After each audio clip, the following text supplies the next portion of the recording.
Hello guys, Priceless Dragon here. Today I'm going to be doing a review, a spec review on the minigun. Uh, and I'm just going to be giving off the stats, and actually I don't think I really need to show you the stats, it's really simple.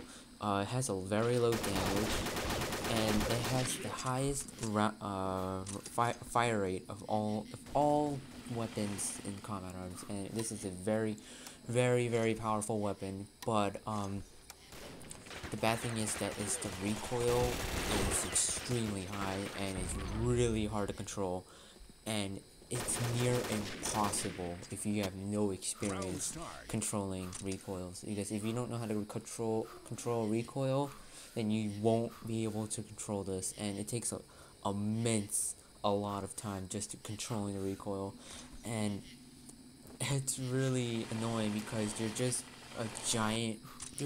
like a guy just spraying really slowly, and you can't run while shooting or reloading. Well, in this, like, you can't really reload, but it's extremely heavy, and it's really powerful, very deadly at close quarters combat, but terrible, very terrible at long range. This weapon is a very good headshot machine. You get a lot of headshots with it, and it's very powerful using this weapon. I would actually be cautious about the recoil and the timing of it. When you're trying to shoot it, you have to hold the fire button, and it does have to warm up and spin up for a few seconds, and then it will start shooting. And that's what I really don't like about it. So you're gonna have to start just spooling. People like to call it spooling, or pre-spin, I like to call. You just simply hold down the fire button, just slowly tapping it, not like trying not to let it shoot, and then you'll be completely prepared to shoot. You just have to hold the fire button when you're spooling, and then if you're ready to shoot, boom, you're ready to shoot.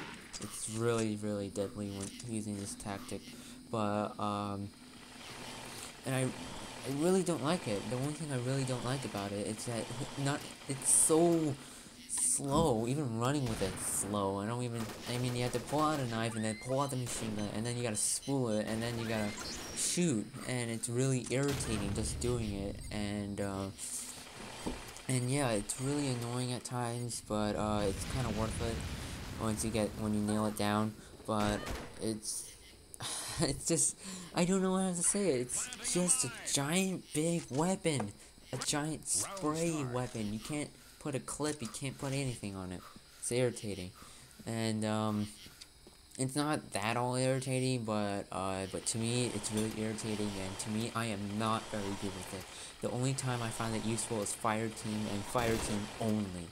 I did actually get unbelievable. I did not recorded it. Sadly, I did not. But I did get an unbelievable. But you only get like one unbelievable at a time.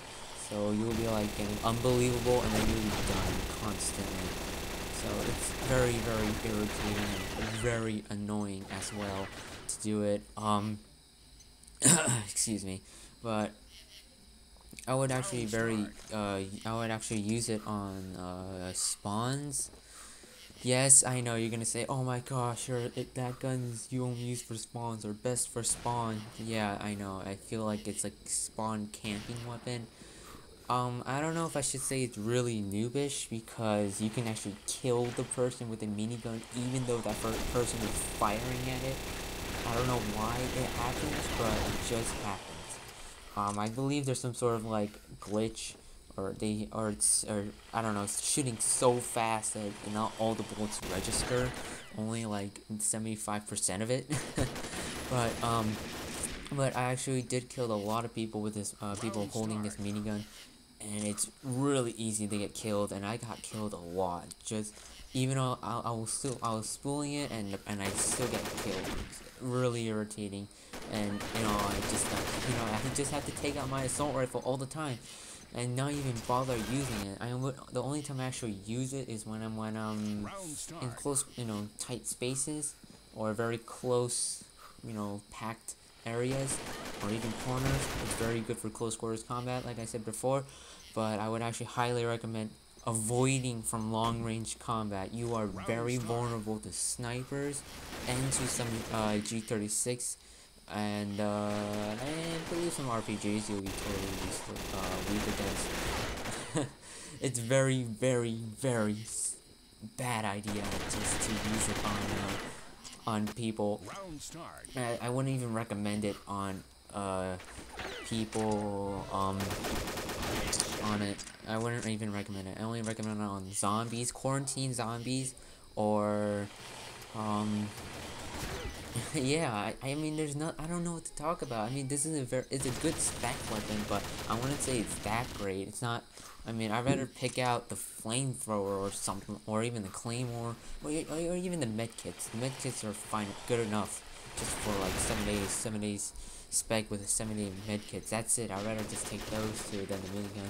The minigun I would only recommend as the best point maker in the whole game. It is amazing just to make a bunch of points. It is amazing to get a lot of kills. I actually got a lot of. I think I got like 16 to 20 combos in Cabin Fever and Black Lung. Those are practically the mid-range if you actually use all of the ammo with the minigun. But it doesn't do as good as the napalm or the flamethrower. But like I said before, but minigun is very good for quarantine. Very good. I kill a lot of zombies with it. I usually bring out like a machine gun and then a minigun. I will usually shoot with the minigun or the machine gun, but the minigun does a lot of damage, has a lot of ammo, and it obliterates the infected really fast. I do not have any I don't have any quarantine films or anything like clips or anything like that because most of the time I couldn't actually be able to because unexpected lag. It's really irritating me every time I use the fraps. But still, this footage has to do. I don't know if I should say I would highly recommend this weapon. This weapon is somewhat good, and I really enjoy this weapon a lot. But I want to say this is actually the #1 thing on my list. If I had to list the top 5 spec weapons, yeah, I know it's kind of I know you're gonna say all spec weapons are overpowered, and I do agree.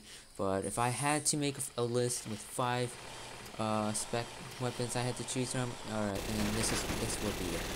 I would actually have a med kit or those first aid kits, flamethrower, claymore, the N39 Hornets, and the satellite scanner. Those are the 4 or 5 things I would actually choose. Those are actually kind of my type. The napalm, I wouldn't say. I guess I'll put that in my 6th place, the airstrikes. But but still, the minigun is somewhat in the 7th or 8th rank of my list. I would not really highly recommend this weapon, but if you choose to use it then it's your choice. I have nothing wrong with that. And yeah, that's basically it. That's how I feel about the minigun. Like I said before, there's not much to talk about this gun. So, I might as well cut ahead to final parts. I mean, like, after like 2 or 3 minutes cut. So, I guess I'll be right back.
back again, and I just want to say I just want to give you some note about the gun that in Fire Team when you do get the red box, it will actually have a really fast reload. So don't feel like you don't have time to reload. The reload is really fast for the minigun. Um, there's something you really want. Well, there is something also I really want to quickly note that it's really it's like it goes instead of, it goes up, but mostly it's horizontal spread. It took me a while to realize this. I thought it was just me just swinging around. I thought it was actually just me swinging around because of my mouse, but since I'm using a Death Adder, but you know, Death Adders are very sensitive mouses, but um well, I just want you to note that it's the minigun does have a very strong left and right recoil, and you really want to be very careful of the minigun's recoil. It's very dangerous. It's something that's very bad to go all the way left or right because you actually miss a lot of bullets, and that's a really big waste. I would actually highly recommend you to I guess burst fire. You can just simply, you know, shoot and then let go, shoot and let go, shoot, let go, and go through that momentum and all that stuff. So you really want to be really careful using this weapon. And yeah, that's practically it. That's all I have to say about this gun. It's a pretty good gun. It's yet it has a lot of flaws and errors about it I don't like, or very cons, but still, I'm not saying it's a bad gun. It's a very good gun. If you're a quarantine person or a fire team person, then I highly recommend you getting this gun because it is very good. Alright, this is me, Priceless Dragon, signing off. So guys, Priceless Dragon here today. I'm going to be doing a quick shout out to two people, and I'm going to be giving a shout out to Vo126, and I want to for the flamethrower. And I want to give another shout out for my friend Dimitrios8 for gifting me a 7-day minigun for me to review. So I want to say thank you very much for gifting me, and I will try my best to review. Okay, thank you.